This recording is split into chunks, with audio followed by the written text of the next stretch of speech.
तो बात करते हैं लुक मैक्सिंग के दलदल के बारे में। तो यार ये इतना खतरनाक है कि तुम लोग अगर एक बार इस दलदल में फंस गए तो तुम्हारा इससे निकलना बहुत ज्यादा मुश्किल है, अनलेस तुम मेंटली बहुत स्ट्रांग हो। और इंडिया में मोस्ट ऑफ द लुक मैक्सर्स ऐसी स्टडी हुई टेक्निक्स और एडवाइस प्रमोट करते हैं जिससे तुम लोग को परमानेंट इंजरी भी हो सकती है। और इन सब स्टडी हुई ट्रिक्स और टेक्निक्स को करते हुए तुम लोग का बेशकीमती टाइम जो कि तुम्हारे टीनेज ईयर्स होते हैं, जिसको तुम मैक्सिमाइज करके एक्चुअल में लुक मैक्सिंग कर सकते थे, वो वेस्ट कर दोगे। जितने भी लुक मैक्सर हैं इन लोगों को लुक मैक्सिंग का एल भी नहीं आता। अगर लुक मैक्सिंग के बारे में कुछ भी पता होता तो ये फेशियल मसल को ट्रेन करना और अपने जबड़े को ऐसे आगे खींचना, ये सब चीजें नहीं सिखा रहे होते। तुम लोगों को लगता है कि जितने भी अट्रैक्टिव लोग हैं, मॉडल हैं, वो लोग साले दिन भर ऐसी एक्सरसाइज करते होंगे, अपने जबड़े को ऐसे आगे खींचना या फिर अपने मसल्स को ऐसे ट्रेन करना, फेशियल मसल को। बाकी मसल ट्रेन करने से तो तुम लोग एक्चुअल में अट्रैक्टिव हो जाते हो। और एक बंदे ने तो हद ही पार कर दी, कहता तुम लोग की रिसर्च चिन है तो अपने चिन की मसल को ट्रेन करो। और लगता है ये भाई अपने दिमाग को ट्रेन करना भूल गया था बचपन में। इन लोगों को पता ही नहीं, साला मसल भी तभी ग्रो होती है जब उसमें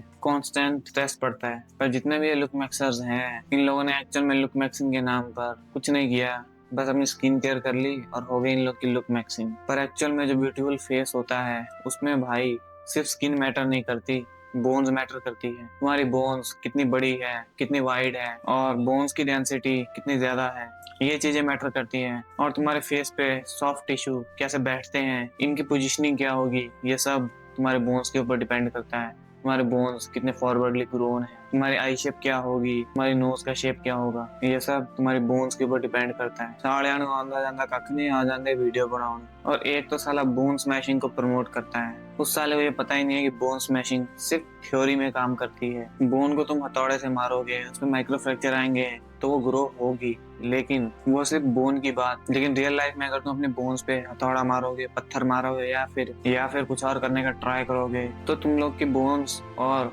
जो तुम्हारा फोर्स है उसके बीच में जो तुम्हारी स्किन है, सॉफ्ट टिश्यू है, ब्लड वेसल्स है, नसें हैं, ये सब दब जाएंगी और तुम लोग को परमानेंटली इंजरी हो जाएगी। और जिन लोगों को लगता है इससे एक्चुअल में रिजल्ट मिलते हैं, वो तुम्हारे सॉफ्ट टिश्यू की टेम्परेरी स्वेलिंग होती है। एक्चुअल में अगर तुम लोग को लुक मैक्सिंग करनी है तो तुम्हें अपनी बोन्स को फॉरवर्डली ग्रो करना आना चाहिए या फिर अपने फेस में बोन मास इंक्रीज करना होगा ताकि तुम्हारी जो स्किन है उस बोन पे अच्छे से फिट हो सके। पर अगर तुम लोग अपनी टीनेज ईयर्स में हो तो तुम्हें लुक मैक्सिंग करने की कोई जरूरत नहीं है, बस तुम्हें अपनी हेल्थ पे ध्यान देना है और अपनी न्यूट्रिशन को कंप्लीट करना है। इससे तुम लोग की लुक मैक्सिंग हो जाएगी। क्योंकि यार अभी तुम जिस एज में हो उस एज में तुम लोग की फेशियल फीचर्स पूरी तरीके से डेवलप नहीं हुए हैं और जिनको डेवलप होने के लिए प्रॉपर न्यूट्रिशन और अच्छे हार्मोन का बैलेंस लगता है। क्योंकि यार किसी भी पौधे को ग्रो करने के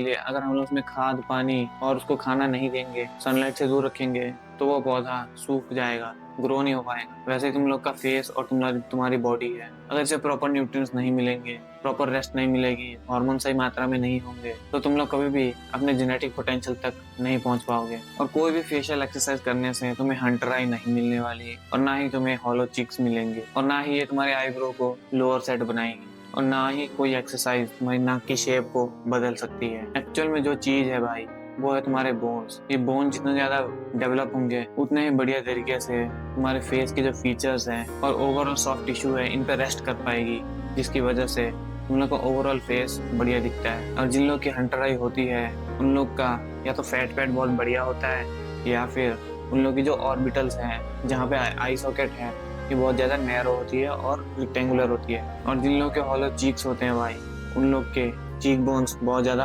वाइड होते हैं, जिसकी वजह से हॉलो चीक का इफेक्ट बनता है और वो काफी ज्यादा लीन भी होते हैं। तो फेशियल एक्सरसाइज करके फेस का फैट कम नहीं कर सकते, तुम लोग कब समझोगे इस बात को? तुम्हें ओवरऑल बॉडी फैट को कम करना हो। ये जितने भी लुक मैक्सिंग एडवाइस हैं जो इंडियन कम्युनिटी में देते हैं, इनके पीछे ना कोई साइंस है ना लॉजिक है। पेंसिल यहाँ पे रख के फेस का फैट कम होगा, कुछ भी हॉलो चीक चाहिए तो ऐसे करो, मछली है क्या तू यार?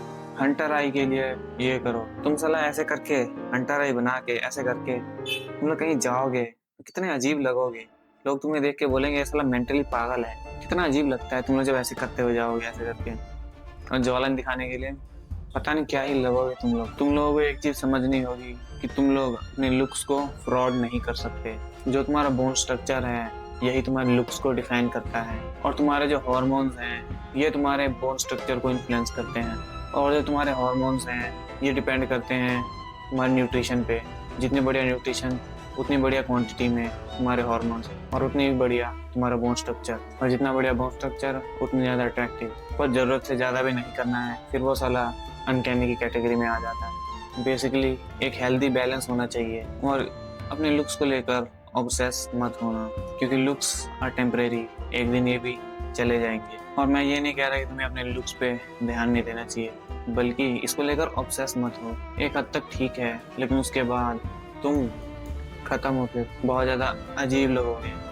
तुम्हारी ज़िंदगी तुम्हारे लुक्स पे टिकी होगी। तो यार जो बढ़िया फेस होता है उसमें सिर्फ 3 कैरेक्टरिस्टिक है, मतलब 3 चीज़ें मैटर करती है। एक है भाई बोन स्ट्रक्चर, ठीक है। दूसरा है फॉरवर्ड ग्रोथ, बोन स्ट्रक्चर अच्छा हो सकता है बहुत सारे लोगों का, लेकिन फॉरवर्ड ग्रोथ नहीं होती है। और तीसरा है तुम्हारी फेशियल हार्मनी। और फेशियल हार्मनी से मेरा क्या मतलब है, तुम्हारे जो ओवरऑल फेस के फीचर्स हैं ये कितने बढ़िया तरीके से एक दूसरे को कॉम्प्लीमेंट करते हैं या फिर एक दूसरे के साथ मैच करते हैं, मतलब एक दूसरे को बैलेंस करने का काम करते हैं। जैसे कि एक मैस्कुलिन बंदा है, अगर उसके फेस में सब फीचर मैस्कुलिन होंगे तो वो किसी भी एंगल से अट्रैक्टिव नहीं लगेगा। जैसे कि यूएफसी के फाइटर्स जिनका बोन मास बहुत ज्यादा होता है, जैसे कि हंटर राइज वाले मॉडल, जैसे शॉन ओप्राय, ये सब मैथमेटिकल वे में अट्रैक्टिव हैं, पर एक्चुअल लाइफ में ये लोग अट्रैक्टिव नहीं, रेयर कंसीडर की जा सकते हैं। इसलिए तुम्हें अपने फेस में 80% मास्कुलिन फीचर्स और 20% फेमिनिन फीचर्स बना के रखने होंगे। वैसे तुम लोग अपने फीचर को कंट्रोल तो नहीं कर सकते, पर तुम लोग लुक मैक्सिंग में फ्रॉडिंग करके ऐसा इफेक्ट दिखा सकते हो कि तुम्हारे सर्टेन फीचर्स मैस्कुलिन या फेमिनिन है। और ये सब चीज़ें कैसे करनी है इसके ऊपर मैं फ्यूचर में गाइड्स वगैरह डालूंगा, बोन मास इंक्रीज करने के लिए, हार्मोन बढ़ाने के लिए। तो उसके लिए सब्सक्राइब करके रख लो। और बाकी जो लोग ये सोच रहे होंगे ये साला कुत्ता साला अट्रैक्टिव है नहीं, तो मैं तुम्हें क्या बताऊं, मैंने यहाँ से यहाँ तक अपनी ट्रांसफॉर्मेशन की है, बिलो एवरेज से थोड़ा सा बेटर हो गया हूँ। लुक मैक्सिंग का ये मतलब नहीं है कि तुम लोग साला किसी मॉडल की तरह दिखो, इसका मतलब ये है कि अपने जेनेटिक पोटेंशियल तक पहुंच जाओ नेचुरली। और चलो अननेचुरली इस तक पहुंचने का ट्राई करते हैं, इसके ऊपर मैं फ्यूचर में वीडियो बनाने वाला हूँ, तो उसके लिए यार तुम लोग सब्सक्राइब करके देख सकते हो। तब तक के लिए